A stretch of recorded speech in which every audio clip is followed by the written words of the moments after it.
Good afternoon. I'm pleased to be presenting this Galileo Resources, a company which is on the AIM market, the market capitalization of about £7 million. It's an opportunistic business, which I guess the mission has always been to look for undervalued assets, identify them, add value to them, and either bring them into being or move them on. And we've got several examples of both and are in the middle of such exercises. So there we are, the typical disclaimer, which we're all familiar with, I'm sure, who's part of this and watching this presentation. First of all, we'll talk about the board. I'm Colin. I'm the Chief Executive Officer and the Chairman of the company. It was founded around about 2011. Primarily around the Glen Phosphate project in northwest South Africa. My background is I'm a chartered engineer and a mining engineer. Formative part of my career was spent with Anglo-American in management, various operations, latterly finishing up with BCL nickel mine, where I was managing mining in Botswana. Thereafter went into corporate and have had a number of shall we say, successes in this space, and a few well-known companies. I was there at the start and at the founder level. I guess that the biggest success, if one wants to monetize, if success is measured by money, then obviously that was the discovery of the Kalambila mine in Zambia, which is now the Sentinel mine owned by First Quantum. My director there, Francis Rosie, is a director, is in the process of resigning and acts as a consultant. Richard Wallenberg, non-executive director, well known in London, generally in the property market, and is our independent. And then Christopher Malefi was, I guess, empowered before the word empowered was invented. And Chris is the chairman of the largest Marafi, the largest chrome operation in South Africa, was former chief executive officer of the tribal group in South Africa, the tribe, the Bafokeng tribe, and he was chief executive officer of the Royal Bafokeng, which was a notable job. And of course, the Royal Bafokeng, I think, are 26% shareholders or thereabouts in Impala Platinum. So that's a board who's sort of broad-based and been around in the industry for some time. The main interest at the moment are copper, zinc, phosphate, copper and gold. That's self-explanatory on the slide. This company has moved from opportunity to opportunity, and its latest acquisition, which I'll probably talk the most about, the copper first and the zinc second, I'll talk about those two, are in a good place to be. And in particular, the Kalahari Copper Belt is an outstanding property bank, which we hope to bring into fruition. So let's get straight into the copper belt there. We're waiting approvals for the various activities, and we expect to commence exploration shortly. We've got the Kalahari Copper Belt and also the Limpopo Mobile Belt. The Limpopo Mobile Belt is very close to that situation I had in the management situation, BCL nickel, whereas the copper belt is a very big system in the northern part of the country up near the Okavango swamps. We've got 100% interest we've acquired from an Australian company. We've got over 14,000 square kilometers. But I think that the main thing is the prospectivity and location.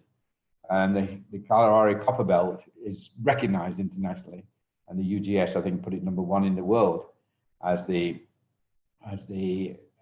front runner in emerging underexplored copper regions. And of course, that to me was an extremely attractive target. There's been two successes there already, or three in actual fact, and there's been some changing of ownership. There's Cooper Canyon, which is owned by a former Barclays Natural Resource Group. They've got what they call Zone 5, and they've raised, I think, around about 650, 700 million.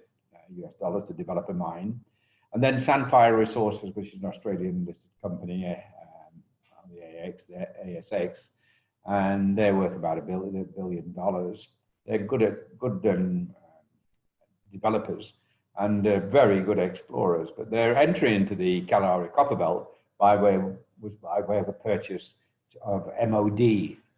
MOD being a company, and again, you know, right off the top of my head, I think they paid $167 million to acquire the MOD interest.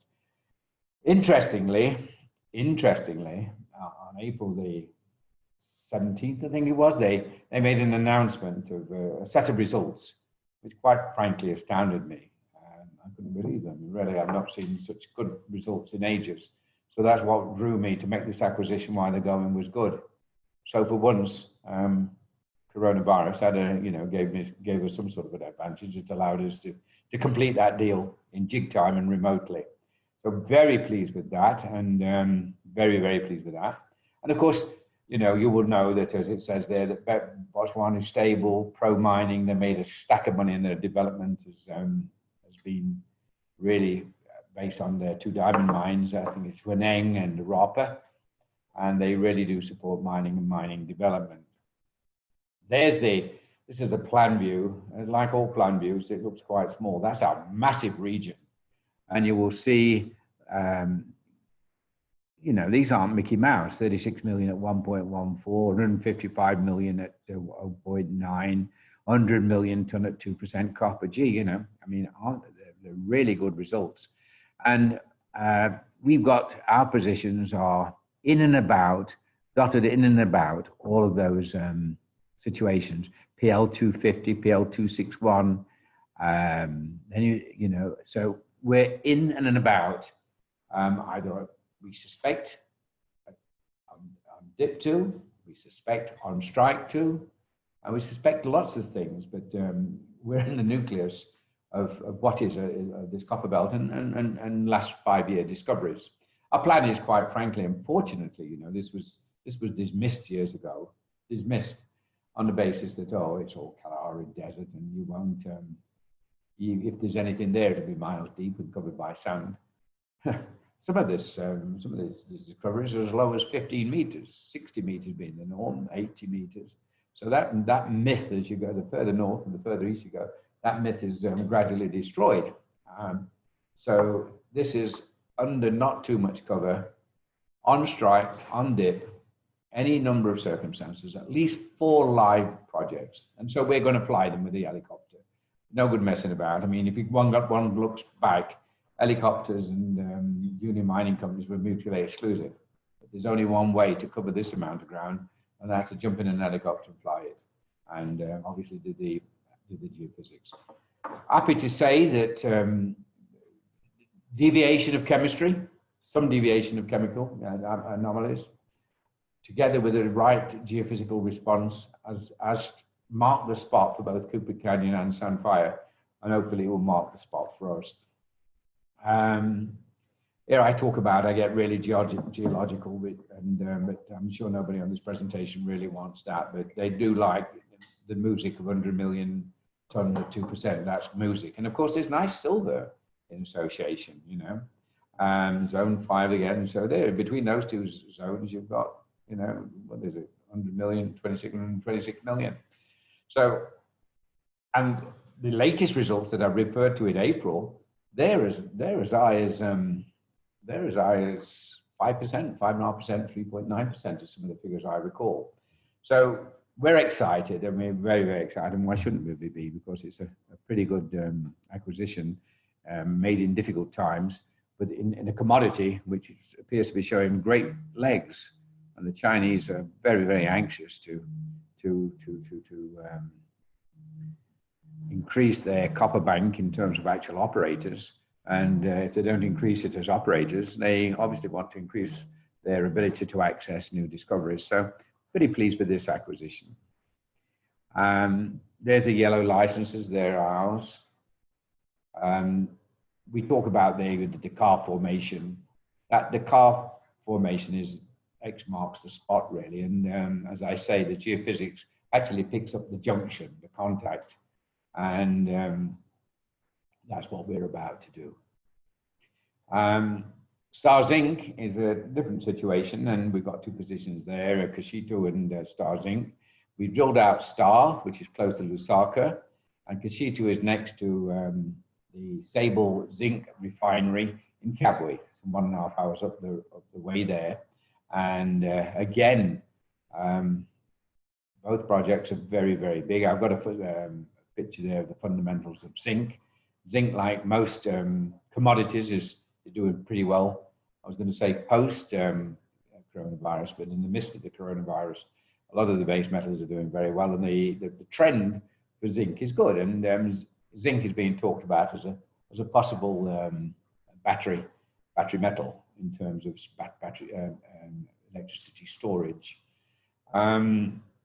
There's a graph which is histogram which would suggest that the zinc supply is insufficient.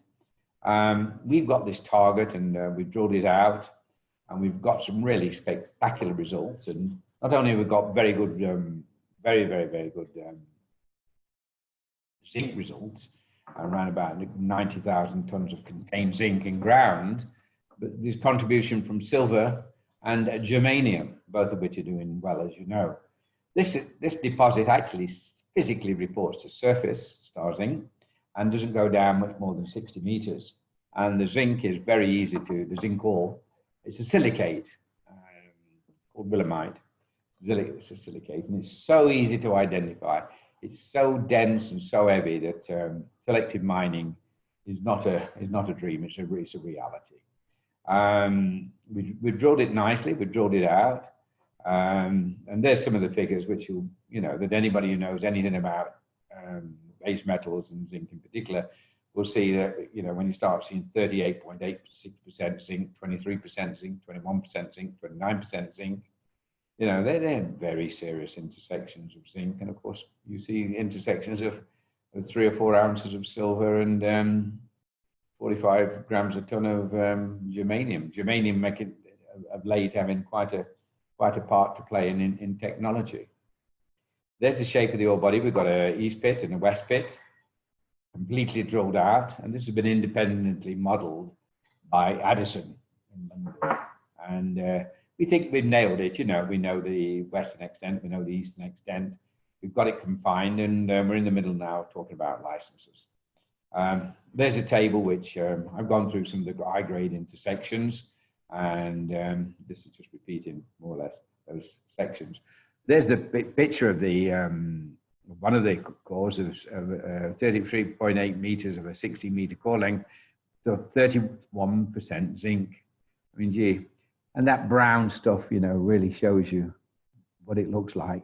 And you pick that up, and a piece as big as an handbag would lower the average guy's arm. It's really heavy stuff, full of metal. This is a cutoff grade. So really quite interesting, really, is that if you look at the cutoff grade there, that once you get to around about 3% there's 85,000 tons of zinc metal. It'll be very, very easy to upgrade, and we're now making preparations to work with a local group to start the operation, and we will either export the material or sell it to, we've got an offtake agreement if the parties wish, export it to Sable Refinery.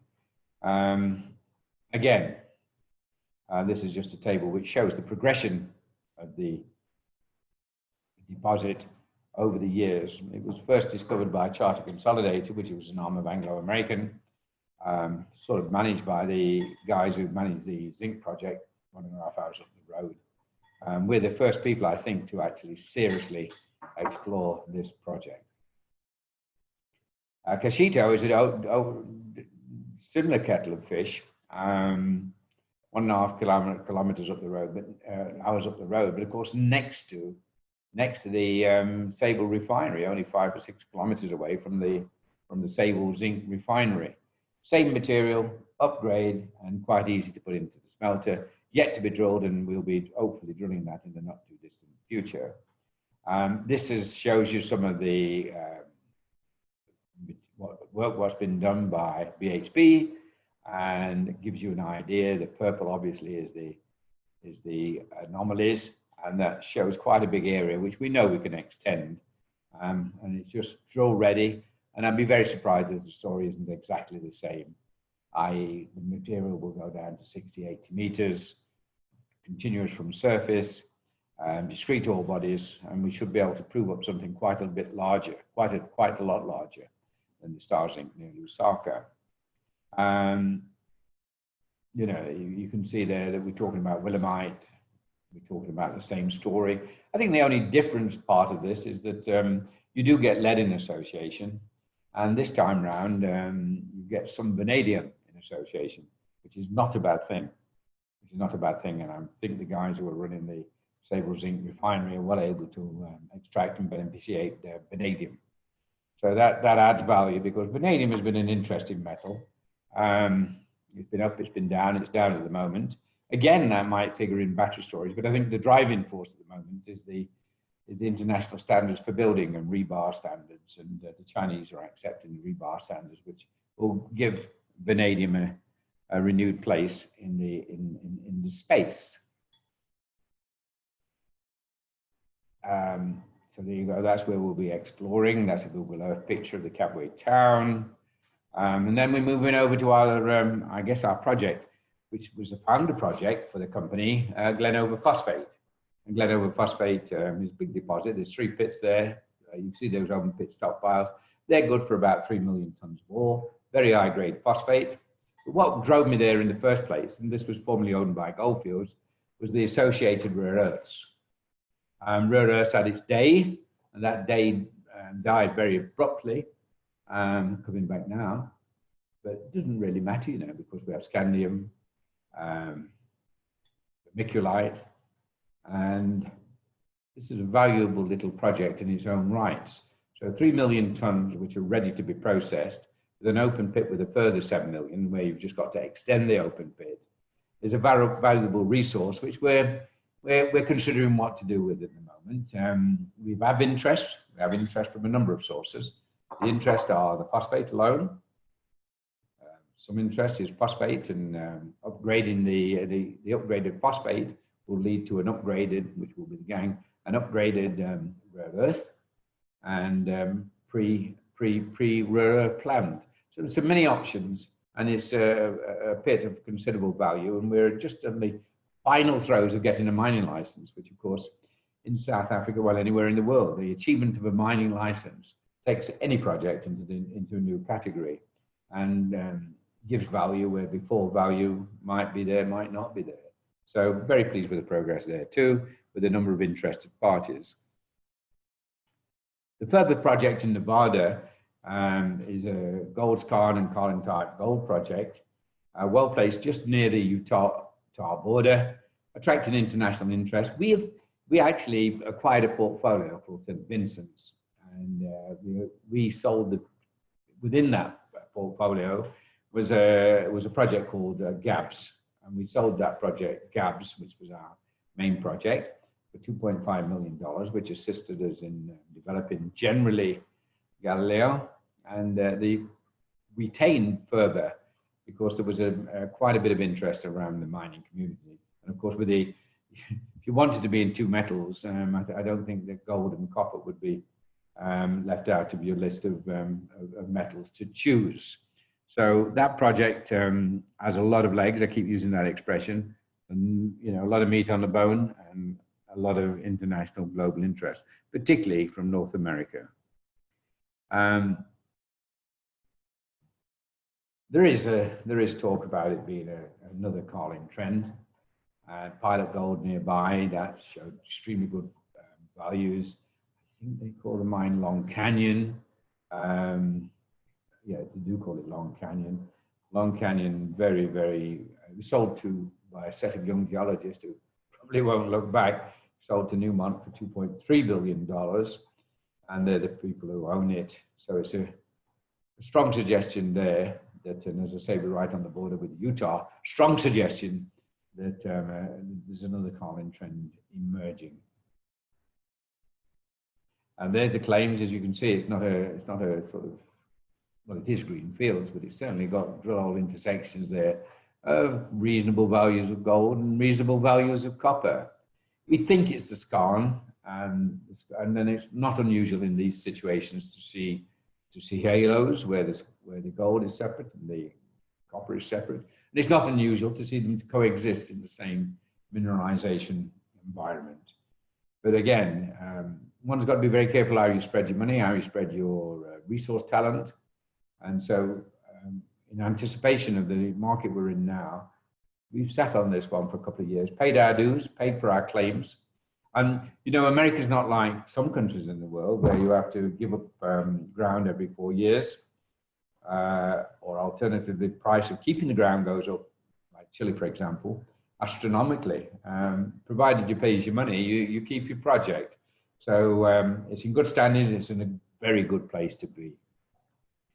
What is it? I think this is a compelling investment case because with these licenses we've got in recently acquired license in the copper belt, I think they're absolutely superb. Couldn't be in a better place.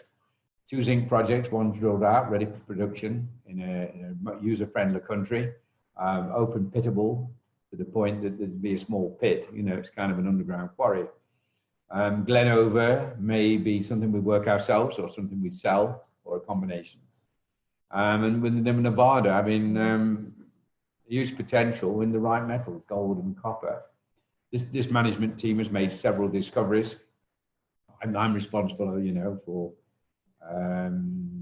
South African resources, Nautical Petroleum, Kiwara. I was a founder of Jubilee Platinum, and some of the guys in this team have been with me for the best part of 10 or 15 years, and in and around those companies. And we've got a very low market. There's a disconnect, but most chief executives will say that. There's a disconnect between the market cap relative to the asset base and the potential of our base. So in a nutshell, I think that's a little bit out of date, that number of shares in issue. No, it's not that, it's pretty close. We're around about 7 million now. Quite a few warrants have been exercised of late. So I guess we're a micro cap with a lot of potential in the right metals, in the right countries, and a strong management group. So thank you for listening to my presentation. That concludes it. Of course, I'm available for questions, and it's very clear on our website and other places how to get hold of me. Thank you very much again. Thank you.